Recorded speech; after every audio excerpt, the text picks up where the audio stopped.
ब्रह्म सूत्र के द्वितीय अध्याय के द्वितीय पाद के पंचम अधिकरण का हम लोग विचार कर रहे हैं। पंचम अधिकरण में क्षणिक विज्ञान मात्र अस्तित्ववादी योगाचार के मत में विद्यमान अनुपपत्तियों को वेदव्यास जी बता रहे हैं। प्रथम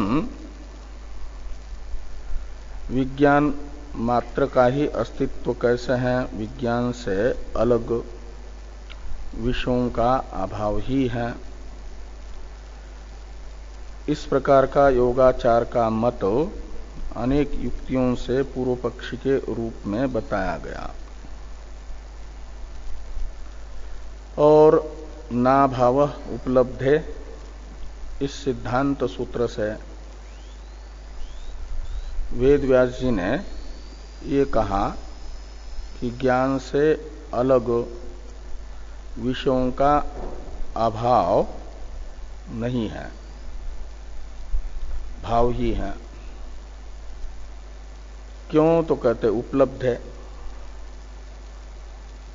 और उपलब्ध है इस सूत्रस्थ हेतु वाक्य की भाष्य में भाष्यकार भगवान ने दो विकल्प करके एक प्रकार से व्याख्या की। योगाचार से पूछा कि आप बाह्य पदार्थों का अभाव क्यों मानते हो? क्या बाह्य पदार्थ की अनुपलब्धि है, उपलब्धि है नहीं, इसलिए बाह्य पदार्थ है नहीं ये कह रहे हो, या ज्ञान से भिन्न व्यतिरेकेन उनकी अनुपलब्धि होने से आप बाह्य पदार्थों का अभाव मान रहे हो? प्रथम विकल्प का निराकरण करते हुए कहा कि बाह्य पदार्थों की उपलब्धि हो रही है, इसलिए अनुपलब्धि के कारण बाह्य पदार्थ का अभाव है ये नहीं कह सकते। और द्वितीय जो विकल्प है ज्ञानातिरेकेन बाह्यस्य अर्थस्य अनुपलब्धे इत्याकारक, बाह्य अर्थ उपलब्ध तो हो रहा है, हम ये नहीं कह रहे कि बाह्य अर्थ उपलब्ध नहीं होता, किंतु ज्ञानातिरिक्ततया वह उपलब्ध नहीं होता, उसकी अनुपलब्धि है। तो इस द्वितीय विकल्प के विषय में भी भाष्कर भगवान ने कहा कि ये ज्ञान से भिन्नतया विषय की अनुपलब्धि है, ये तुम कह सकते हो क्योंकि तुम निरंकुश हो, स्वतंत्र नहीं हो, तुम्हारा स्वतंत्र हो, तुम्हारा मुख जो है निरंकुश है। इसका अर्थ है कि शास्त्र तो, अनुभव तो ज्ञान से भिन्नतया विषयों को बता रहा है, इसलिए जो ज्ञान से भिन्नतया विषय की उपलब्धि हो रही है और उन्हें उपलब्ध करके भी यदि ये कहें कि ज्ञान से भिन्नतया उपलब्ध नहीं होते, ये एक प्रकार से जो है अप्रामाणिक बात को कथन करना है। ऐसा कहने वाला श्रद्धेय वचन नहीं हो सकता, ये सब कहा। और ये भी बताया कि जो बाह्य अर्थ का खंडन कर रहे हैं और जिस वाक्य से कर रहे हैं उस वाक्य में प्रयुक्त पद से भी बाह्य अर्थ का समर्थन ही होता है।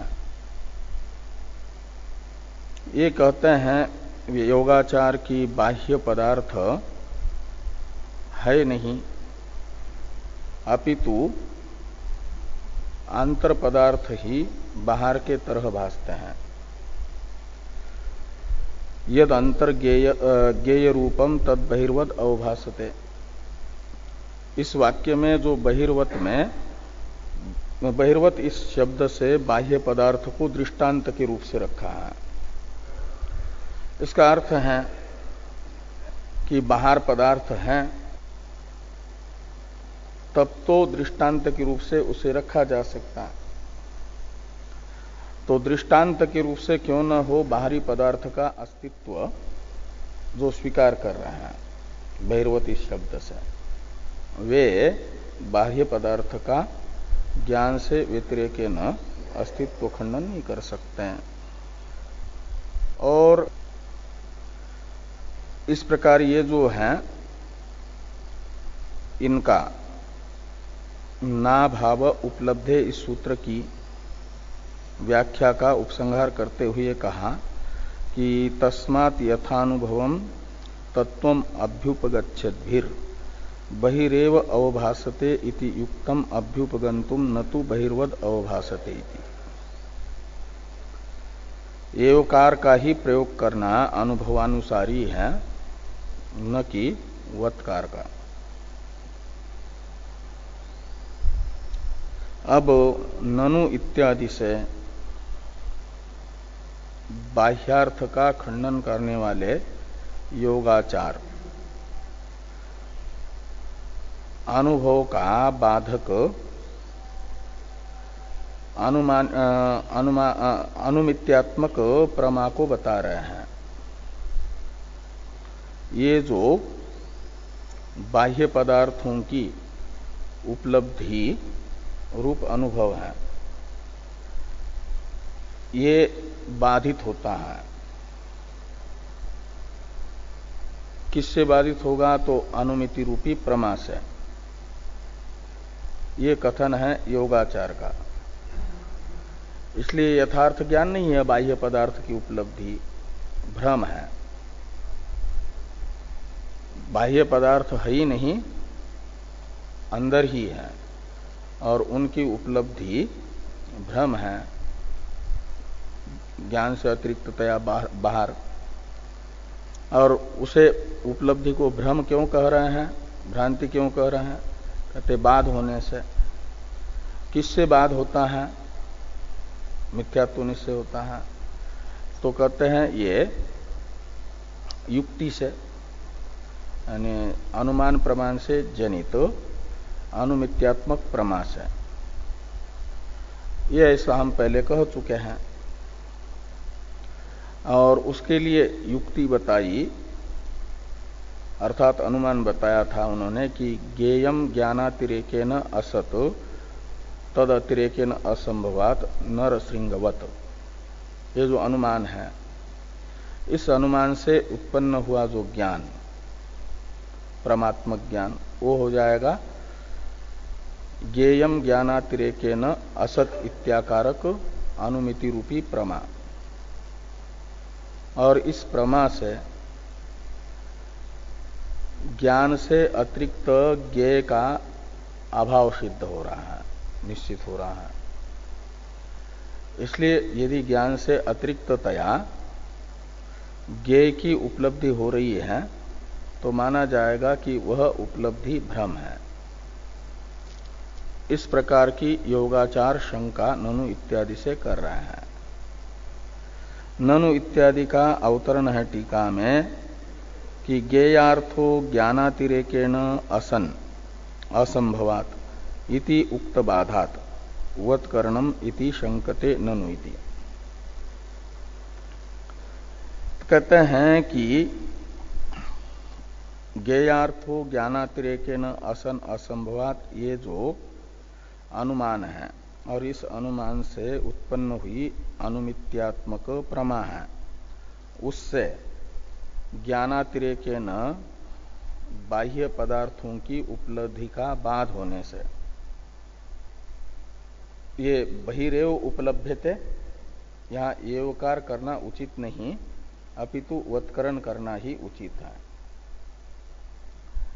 इस प्रकार की शंका योगाचार करते हैं। ननु बाह्यस्य अर्थस्य असंभवात् बहिर्वद अवभासते इति अध्यवसितम। नायम साधु अध्यवसाय यतः प्रमाण प्रवृत्ति अप्रवृत्ति पूर्वकौ संभवा संभवो अवधार्येते न पुनः संभवा संभव पूर्वी के प्रमाण प्रवृत्ति अप्रवृत्ति। तो उससे यानी नायम इत्यादि तो सिद्धांती हैं, एक वाक्य में अध्यवसितम यहां तक से शंका है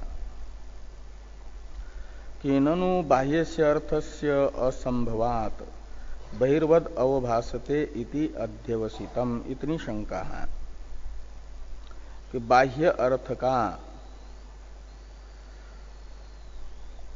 ज्ञान से अतिरेके न अभाव होने से, असंभव होने से, बाह्य पदार्थ ज्ञानातिरेके न असंभव होने से बहिर्वद अवभासते ये वत्करण उचित है।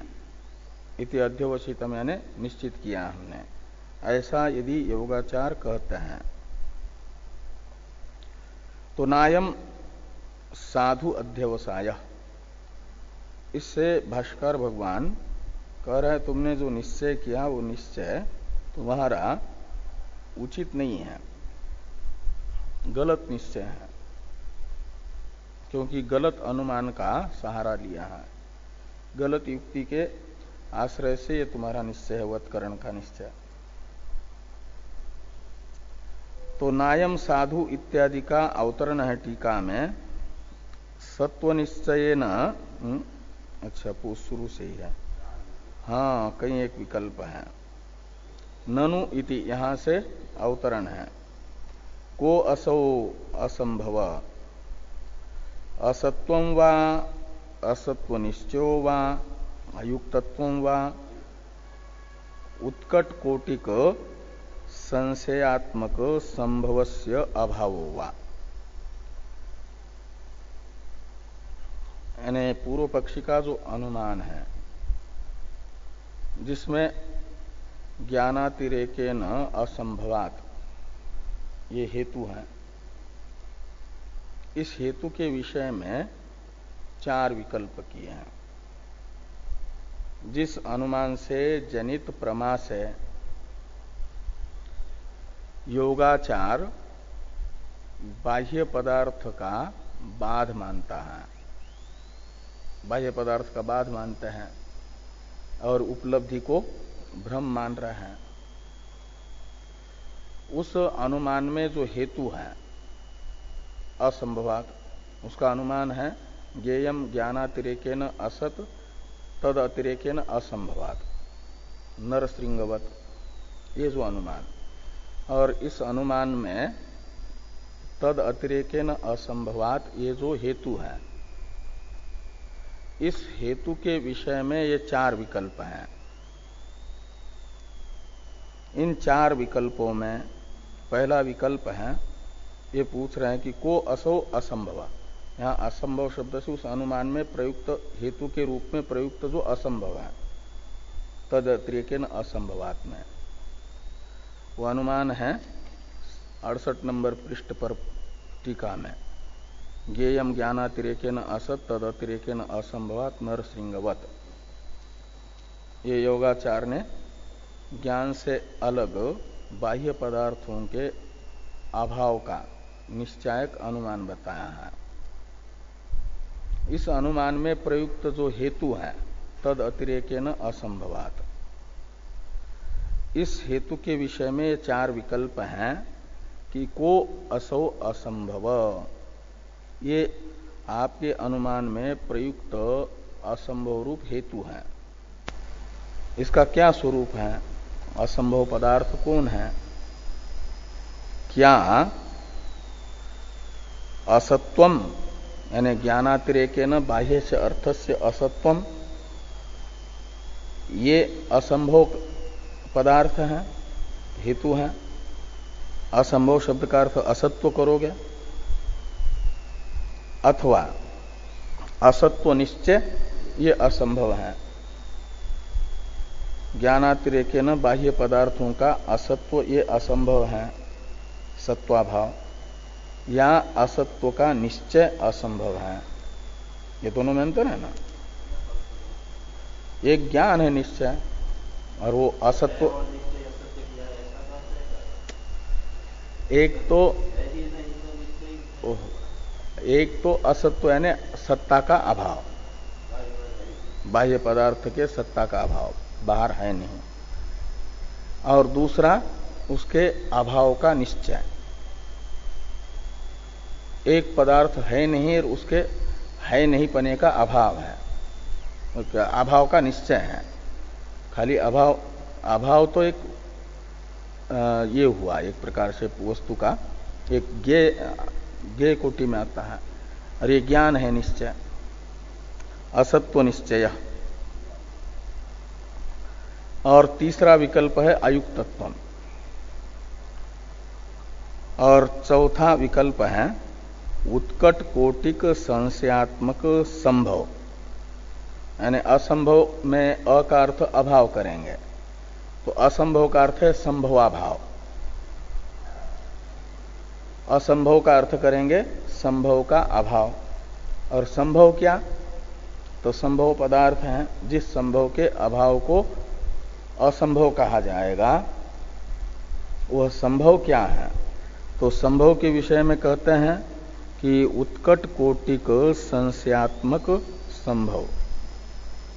ये उत्कट कोटिक जो संशय है उसी को संभव कहा जाता है।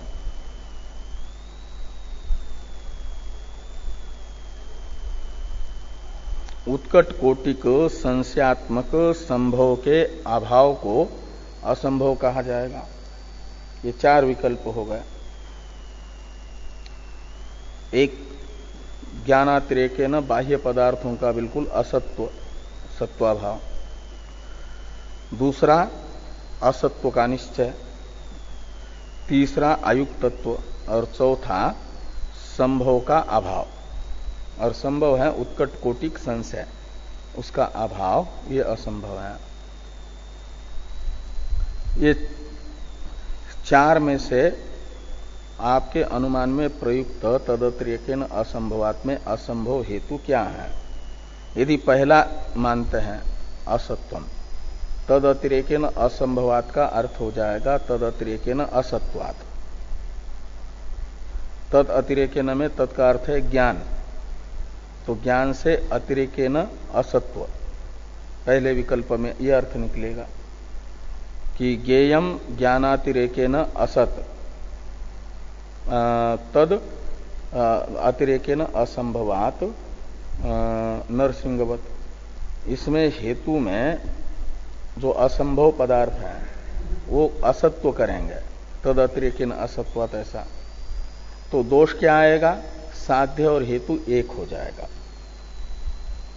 प्रथम पक्ष में असंभव का अर्थ भी असत्व और साध्य भी क्या है? ज्ञानातिरेकेन असत्व। तो साध्य और साधन का भेद नहीं हो पाएगा, यही कह रहे हैं। साध्य के साथ हेतु का अभेद मानना पड़ेगा। नाद्य साध्या भेदात,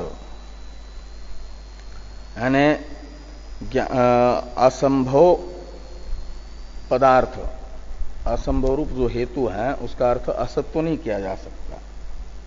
असंभव का अर्थ असत्व करेंगे तो तद अतिरेकेन असंभवात का अर्थ निकलेगा तद अतिरेकेन असत्वात।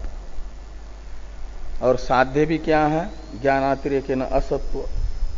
तो साध्य और साधन तो एक ही हो जाएगा, साध्य के साथ अभेद की आपत्ति आएगी। इसलिए कहते हैं कि नाद्य प्रथम विकल्प नहीं होगा, असंभव पदार्थ नहीं हो सकता। तो द्वितीय मानेंगे असत्व निश्चय। तदतिरेकेन असंभवात का अर्थ निकलेगा तदतिरेकेन असत्व निश्चयात। असत्व निश्चय अलग है और असत्व अलग है, ये मानना पड़ेगा। तो पहले विकल्प में जो दोष आ रहा था वह दोष तो नहीं आएगा, तो दूसरा दोष आता है, उसे कह रहे हैं कि न द्वितीय।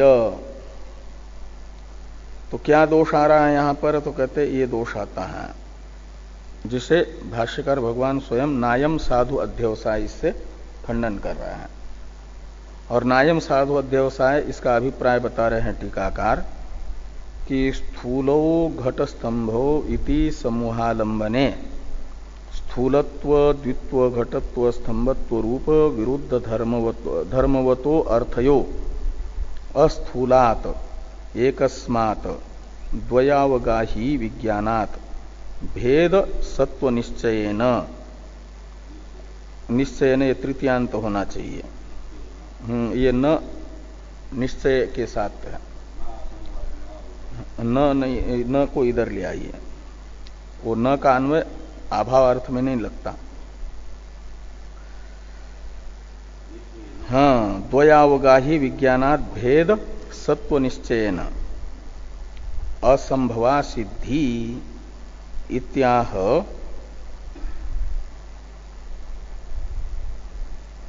असंभवा सिद्धि इत्याह नायम साधु इति। क्या कह रहा है?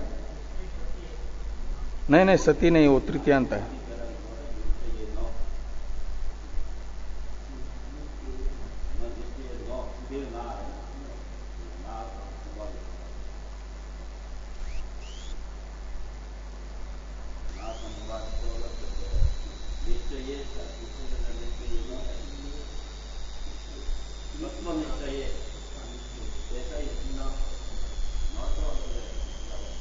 तो कोई नहीं, उन्होंने भी ऐसा ही किया होगा, न लगता नहीं वहां पर।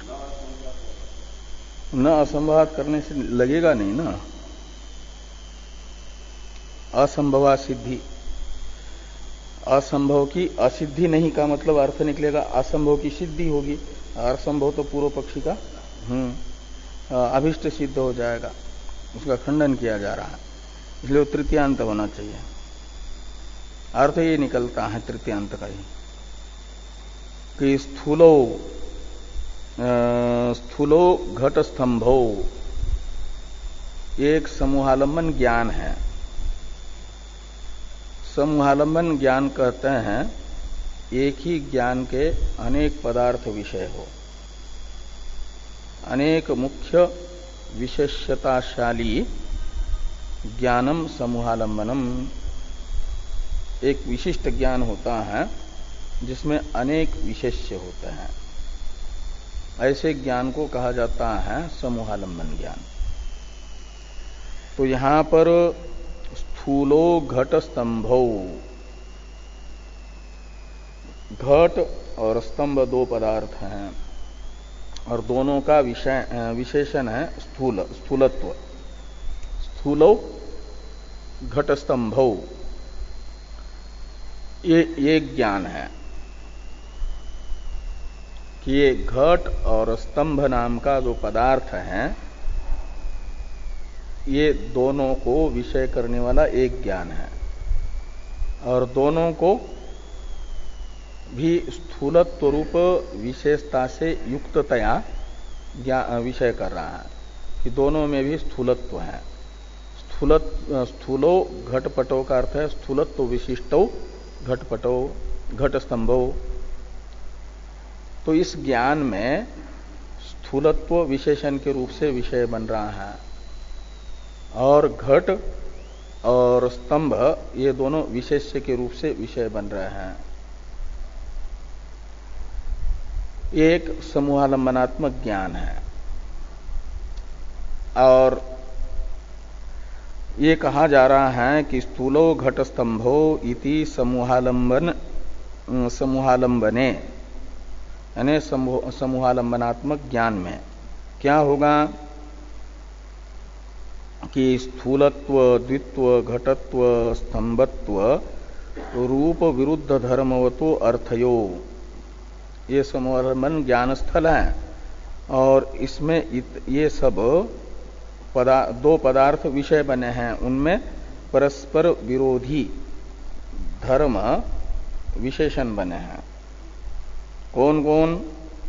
स्थूलत्व द्वित्व घटत्व स्तंभत्व रूप जो विरुद्ध धर्म है, परस्पर घटत्व स्तंभत्व विरोधी धर्म है और इन धर्मों के विशेष्य हैं घट और स्तंभ उनको कहा जा रहा है धर्मवान पदार्थ।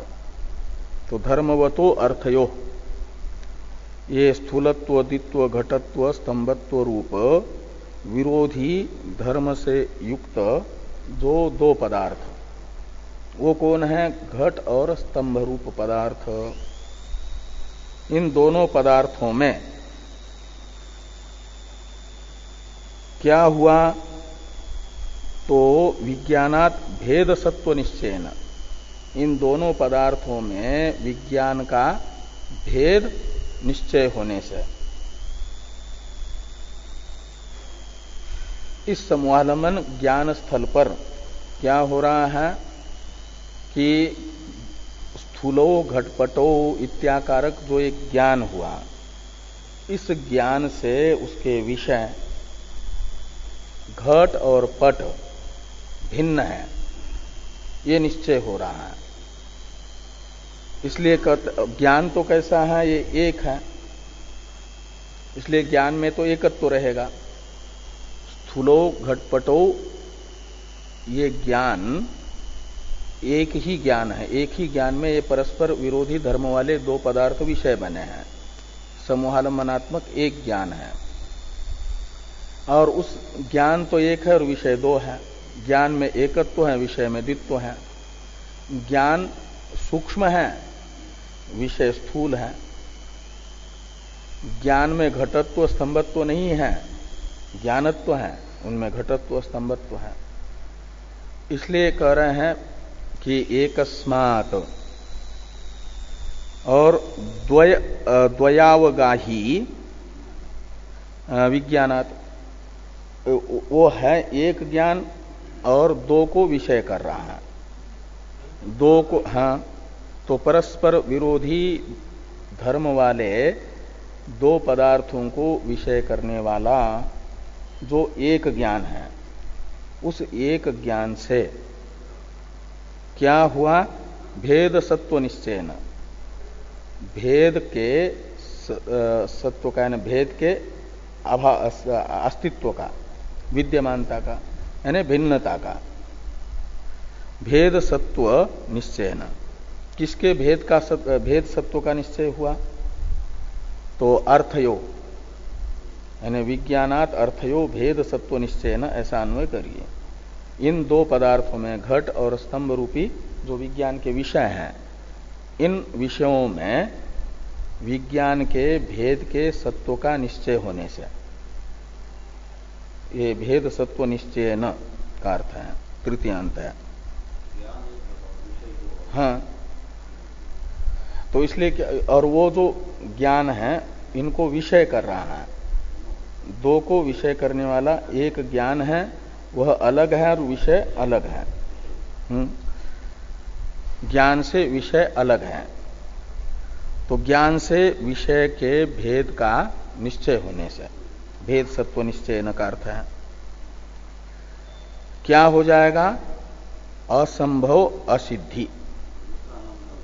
हाँ, दूसरा न कौन सा? हाँ, वो न इधर आएगा। हाँ, एक ही न है, खाली जोड़ने में गलती कर दी है और तृतीयांत को सप्तम्यंत बना करके न को इधर जोड़ दिया। तो निश्चय न असंभव असिद्धि। तो असंभव का अर्थ क्या कर रहे थे? असत्व निश्चय। द्वितीय पक्ष में असत्व निश्चय ये था ना, तो असत्व निश्चय रूप जो असंभव है उसकी असिद्धि हो रही है, वो सिद्ध नहीं हो रहा है। तो ये जो हेतु है उसमें हेतु की असिद्धि, हेत्वासिद्धि नाम का दोष आ रहा है। द्वितीय पक्ष में विकल्प में तो असंभव रूप हेतु का स्वरूप क्या बताया जा रहा है? असत्व निश्चय। असत्व निश्चय बाह्य पदार्थ का तद अतिरेकेन असत्व निश्चय। तद अतिरेकेन असंभवात का अर्थ निकलेगा तद अतिरेकेन असत्व निश्चयात। लेकिन यहां पर तो तद अतिरेकेन यानी विज्ञान अतिरेकेन, अतिरेक का अर्थ है भेद। तो विज्ञान से अलग विषय के भेद का ही सत्व सिद्ध हुआ, असत्व तो सिद्ध नहीं हुआ। तो तदतिरेकेन असत्व निश्चय नहीं है, अपितु तदतिरेकेन भेद सत्व निश्चय ही है। भेद का अर्थ है अतिरेकेन।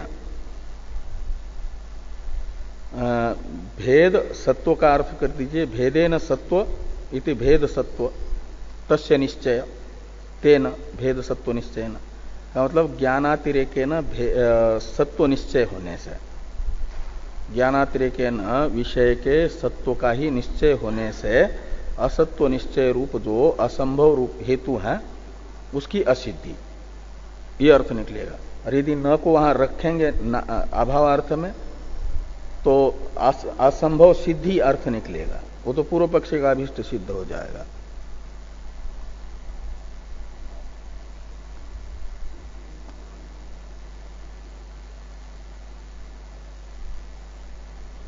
तो द्वयावगाही विज्ञानात भेद सत्व निश्चयन असंभवा सिद्धि, इसी अभिप्राय से भाष्कर भगवान कह रहे हैं कि नायम साधु, यानी द्वितीय विकल्प का निषेध कर रहे भाष्कर भगवान।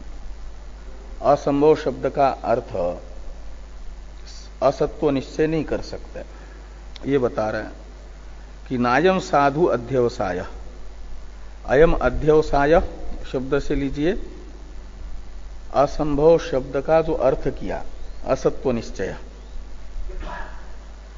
ये जो आपका असत्व निश्चय रूप निश्चय है ये साधु निश्चय नहीं है,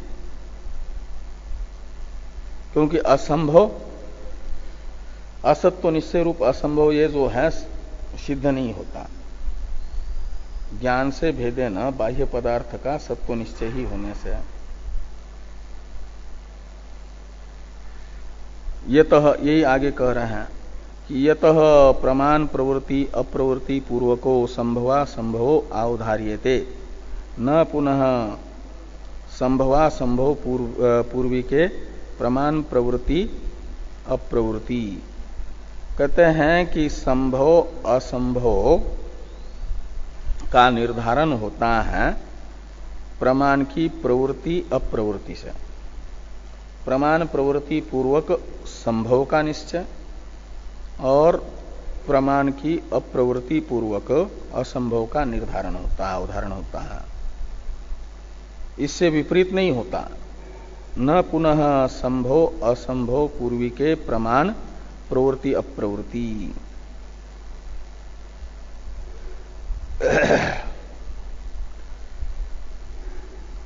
आगे कह रहे हैं, टीका है थोड़ी, टीका को देखिए। यदि इत्यादि का अवतरण है। संभव सत्ता निश्चय प्रमाणाधीन। संभव शब्द का अर्थ है सत्ता का निश्चय, संभव है, और असंभव का और वो सत्ता निश्चय ये प्रमा है, वो प्रमाण के अधीन है। और असंभव है असत्व निश्चय, वह है प्रमाणाभाव अधीन। जिस वस्तु में प्रमाण न हो, अप्रामाणिक वस्तु होगी तो उसके असत्व का निश्चय हो जाएगा, वो प्रमाणाभावाधीन हो गया। न वैपरीत्यम, इसे उल्टा नहीं होगा। ये जो व्यवस्था बताई भाष्कर भगवान ने, इस व्यवस्था को ही स्पष्ट करते हुए कह रहे कि इति व्यवस्थाम एव स्फुटयति यदि इति। इन शब्दों से यतः प्रमाण प्रवृत्ति प्रवृत्ति पूर्वको संभवा संभव अवधार्यते न पुनः संभवा संभव पूर्व के प्रमाण प्रवृत्ति अप्रवृत्ति, इस वाक्य से जो ये व्यवस्था बताई है, इस व्यवस्था को स्पष्ट कर रहे हैं। क्या व्यवस्था बताई कि किसी वस्तु का संभव है सत्ता निश्चय, और वो है प्रमाण के अधीन। किसी वस्तु का असंभव का अर्थ है असत्व निश्चय, वो प्रमाणाभावाधीन है। ये जो व्यवस्था है, इस व्यवस्था को स्पष्ट कर रहे हैं भाष्कर भगवान कि यदि प्रत्यक्षादीनाम अन्यतमेनापि प्रमाणेन उपलभ्यते तत् संभवति, यत्तु न केनचित अपि प्रमाणेन उपलभ्यते तन्न संभवती। यानी जो प्रत्यक्षादि प्रमाणों में से किसी भी एक प्रमाण से निश्चित हो रहा हो पदार्थ, वो संभव है उसका, वो उसका निश्चय ही संभव है प्रमाण से। संभव शब्द का अर्थ है सत्ता निश्चय, वो संभवती का अर्थ है सत्ता से निश्चित हो जाता है, प्रमाण से उसका सत्ता निश्चय हो जाता है। किसी भी एक प्रमाण से अनेक प्रमाणों में से, 6 प्रमाण है प्रत्यक्षादि, उनमें से किसी भी एक प्रमाण से निश्चित हो जाए पदार्थ, ज्ञात हो जाए, तो माना जाता है कि वो संभवती।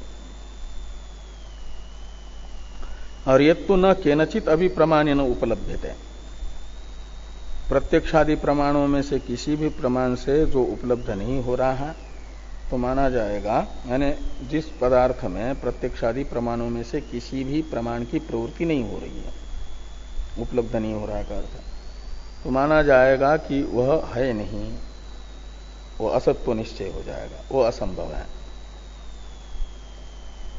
ये व्यवस्था का स्पष्टीकरण हुआ। और इस व्यवस्था का फल बताया जा रहा है ईहतु इत्यादि से।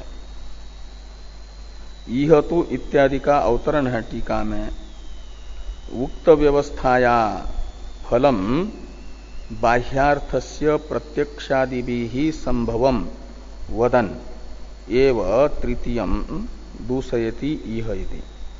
तो तीसरा विकल्प है अयुक्तत्व। असंभव शब्द का असंभव रूप हेतु है अयुक्तत्व रूप हेतु। तद अतिरेकेन असंभवात का अर्थ है तद अतिरेकेन अयुक्तत्वात्, ऐसा करते हैं। तो इस अयुक्तत्व रूप हेतु का भी निराकरण कर रहे हैं और इस व्यवस्था का फल भी बता रहे हैं। इह तू, और इस व्यवस्था का फल क्या हुआ? इस व्यवस्था का फल यही हुआ कि बाह्य पदार्थों का प्रत्यक्षादि प्रमाणों से सत्ता निश्चय, संभव यानी सत्ता निश्चय। तो प्रत्यक्षादि प्रमाणों से बाह्य पदार्थों के अस्तित्व का निश्चय रूप संभव बताते हुए यही फल है उक्त व्यवस्था का। ये फल बताते हुए अयुक्तत्व का निषेध कर रहे हैं तृतीय विकल्प का। इह तु यथा स्वं सर्वैरेव प्रमाणैर बाह्यो अर्थ उपलभ्यमानः कथम व्यतिरेक अव्यतिरेकादि विकल्पैर न संभवति इति उच्येत उपलब्धे रेव।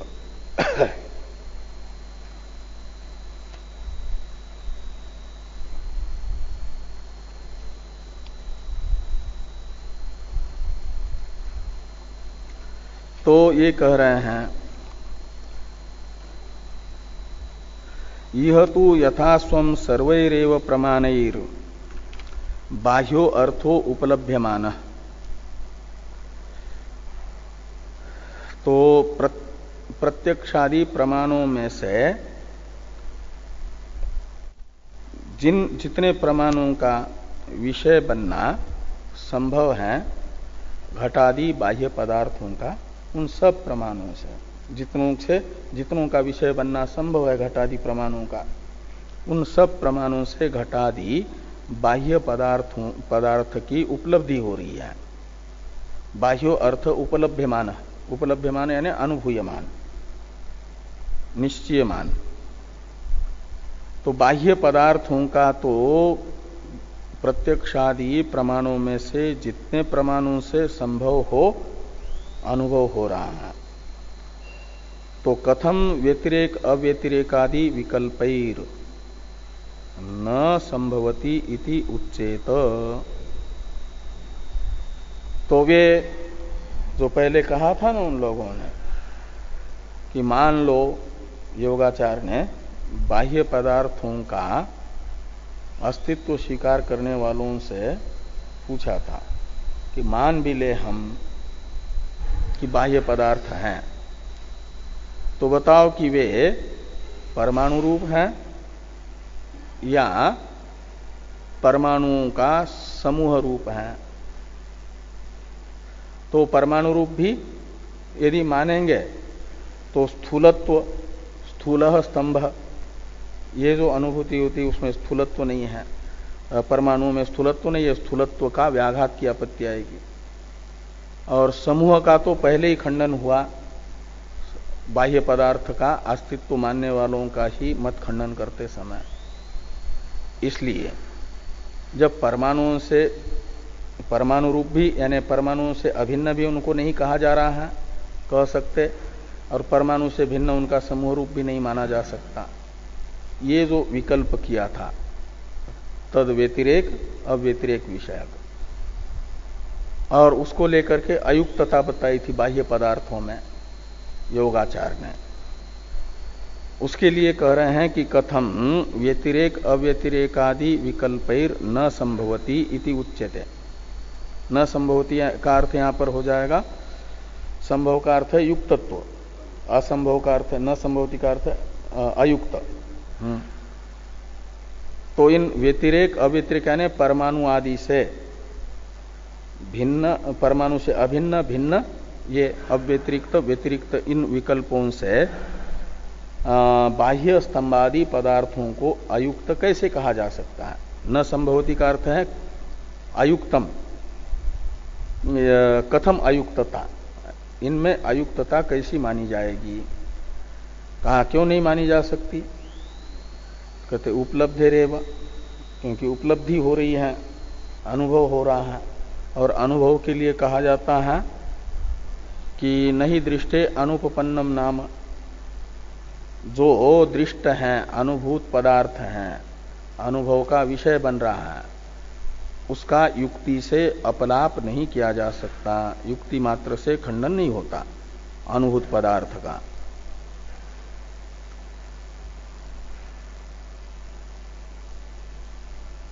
अब इस वाक्य का थोड़ा अर्थ कर रहे हैं टीकाकार। टीका को देखिए, प्रमाण निश्चित बाह्यार्थस्य स्तंभादे परमाणुभ्यो भेदाभेद विकल्पै अयुक्तत्व मात्रेण असत्व निश्चयो न युक्त त्वत्पक्षे अपि अयुक्तत्वस्य तुल्यत्वात्। परमाणुओं से बाह्य पदार्थ घटादि का भेद अभेद रूप विकल्प से, और बाह्य पदार्थ कैसे हैं तो उनका विशेषण है कि प्रमाण निश्चितस्य, प्रमाण से निश्चित जो बाह्य पदार्थ है स्तंभादि, इनका परमाणुओं से भेद अभेद रूप विकल्प को लेकर के अयुक्तत्व मात्र से असत्व निश्चय नहीं किया जा सकता, अभाव का निश्चय नहीं किया जा सकता इनके। क्यों? अयुक्त असत्व निश्चयो न युक्त, ऐसा क्यों कहते? त्वत्पक्षेपि अयुक्तत्व से तुल्यत्वात्, तुम्हारे पक्ष में भी यह अयुक्तता नाम का दोष समान आएगा, योगाचार के मत में भी। कैसे आएगा? क्योंकि योगाचार भी इनके अनुभव को तो हटा नहीं सकता, अनुभव में आ रही है तो। और ये कहेंगे कि ये अनुभव में तो आ रहा है लेकिन ज्ञान से अलग नहीं है, ज्ञान से अभिन्न है, तो ज्ञान से अभिन्न मानेंगे तो फिर स्तंभ में स्थूलत्व का अनुभव हो रहा है, और समूहालंबन ज्ञान में अनेकत्व का भी, विषय में तो अनेकत्व का अनुभव हो रहा है ना। दो घट स्तंभ दो हैं विषय, और वो अलग अलग दो जो विषय अनुभव में आ रहे हैं समूहालंबन में, उन दोनों विषयों का यदि उस जिस ज्ञान के वे विषय बने हैं उससे अभेद मानेंगे तो विषय में तो स्थूलत्व है, अनेकत्व है, घटत्व है, स्तंभत्व है, तो ज्ञान में भी स्थूलत्व मानना पड़ेगा। एकत्व और ज्ञान एक है, उसमें अनेकत्व भी मानना पड़ेगा, विषय अनेक है तो। अनेक विषय एक ज्ञान से अभिन्न होंगे तो विषयगत जो अनेकत्व है वह ज्ञान में भी मानना पड़ेगा। और ये सब जो है अनुचित है, तुम्हें अभिष्ट नहीं है, ये कह रहे हैं आगे कि नहीं अस्थूलस्य एकस्य विज्ञानस्य स्थूल अनेक समूहालंबनस्य विषय अभेदो युक्त। तुम्हारे मत में ज्ञान तो अस्थूल है, सूक्ष्म है और एक है, और वह अनेक स्थूल पदार्थों को विषय कर रहा है, समूहालंबन ज्ञान। ऐसे ज्ञान में ये सब षष्ठ्यंत पदों से वो ये ज्ञान के विशेषण है। ये स्थूलस्य एकस्य और स्थूल अनेक समूहालंबनस्य विज्ञानस्य, ऐसे समझना। विषय अभेदो न युक्त, विषय के साथ अभेद मानना उचित नहीं है। क्यों कहते हैं? इसलिए कि स्थूलत्व अनेकत्व प्रसंगात, उस ज्ञान में भी स्थूलत्व मानना पड़ेगा और अनेकत्व मानना पड़ेगा। लेकिन एक ही ज्ञान है वो पूर्व पक्षी को भी एक ज्ञानत्वेन रूपेण अभिष्ट है। स्थूलो घट स्तंभो ये इत्याकारक एक ज्ञान है, समूहालंबनात्मक एक वृत्ति बनती है। उसमें अनेकत्व तथा स्थूलत्व जो अनभिष्ट है उसको मानना पड़ेगा। इसे इष्टापत्ति भी पूर्व पक्षी नहीं कह सकते। ये आगे कह रहे हैं कि न च इष्टापत्ति, योगाचार के लिए इष्टापत्ति नहीं है। क्यों कहते? समूहालंबन उच्छेदे विज्ञानानाम मिथो वार्ता अनभिज्ञतया विषय द्वित्वादि व्यवहार लोपापत्ते। उनके यहां तो ज्ञान क्षणिक है और ज्ञान का एक दूसरे के साथ कोई संसर्ग नहीं है क्षणिक होने के कारण। तो क्या हो जाएगा कि समूहालंबन ज्ञान का जब उच्छेद यानी विनाश हो जाएगा तो विज्ञानानाम मिथो वार्ता अनभिज्ञतया, तो ज्ञान जो है एक दूसरे से संबद्ध न होने से, एक दूसरे का कोई समाचार नहीं रखते हैं, इसलिए विषय द्वित्वादि व्यवहार लोपापत्ते, विषय के द्वित्वादि व्यवहार के लोप का प्रसंग आएगा।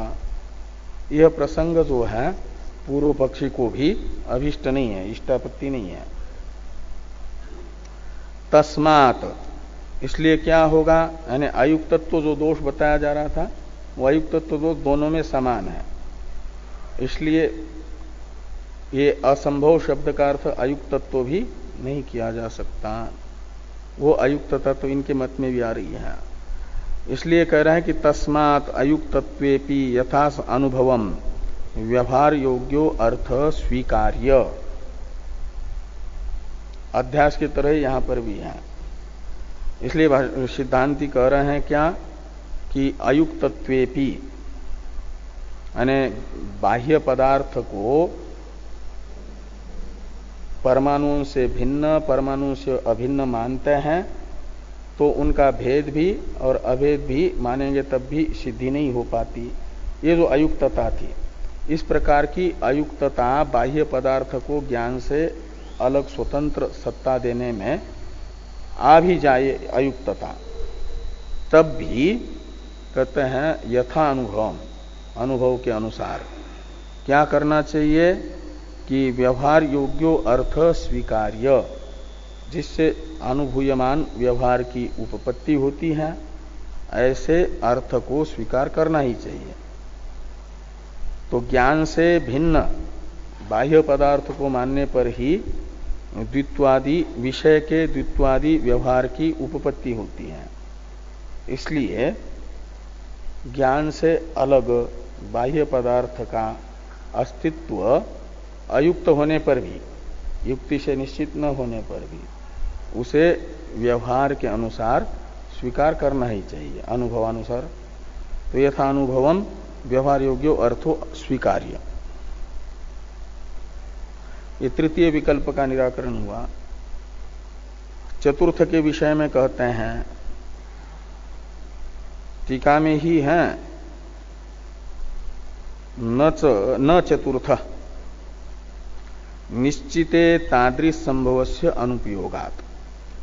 चतुर्थ था उत्कट कोटिक संशयात्मक संभव का अभाव, ये असंभव है। तो कहते हैं जब प्रमाण से कोई अर्थ निश्चित हुआ तो उसमें फिर संभावना असंभावना कुछ नहीं करती। तो निश्चिते तादृश संभवस्य अनुपयोगात्, अभी जिस पदार्थ के विषय में विवाद हो तो संभावना जो है उपयोग में आती है। उत्कट कोटिक निश्चय रूप जो संभव है उसका, उत्कट कोटिक संशय रूप जो संभव है उसका उपयोग होता है निश्चय होने से पहले तक। और यदि किसी पदार्थ का निश्चय ही हुआ फिर संभावना उसमें अनुपयोगी है। तो निश्चिते तादृश संभवस्य अनुपयोगात् तस्य क्वचित, कहते फिर वो संभव कहां पर उपयोग में आता है? तो कहते हैं कि तस्य क्वचित प्रमाण प्रवृत्तेः पूर्वांगत्वात् इति भावः। तस्य यानी संभव से, तो कहीं कहीं क्वचित का अर्थ है किसी स्थान विशेष पर प्रमाण प्रवृत्ति से पहले वह उपयोग में आता है निश्चय के निकट पहुंचाने के लिए। संभावना की जरूरत होती है और निश्चय हो गया तो संभावना जो है अकिंचित कर है, अनुपयोगी है। तो इस प्रकार ये चारों विकल्पों का निराकरण, हाँ चौथे का टीकाकार ने किया, टीकाकार ने किया।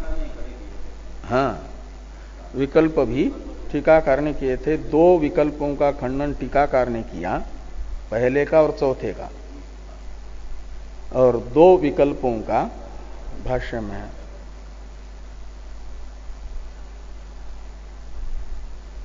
अब न च ज्ञानस्य विषय सारूप्यात् विषय नाशो भवति इत्यादि जो भाष्य वाक्य है इसका अवतरण है टीका में। यच्च उक्तम ज्ञानगतार्थ सारूप्यस्यैव ज्ञानालंबनत्व उपपत्तेर बहिरर्थाभाव इति तत्राह न चैति। इस विकल्प को हम लोग कल देखते हैं।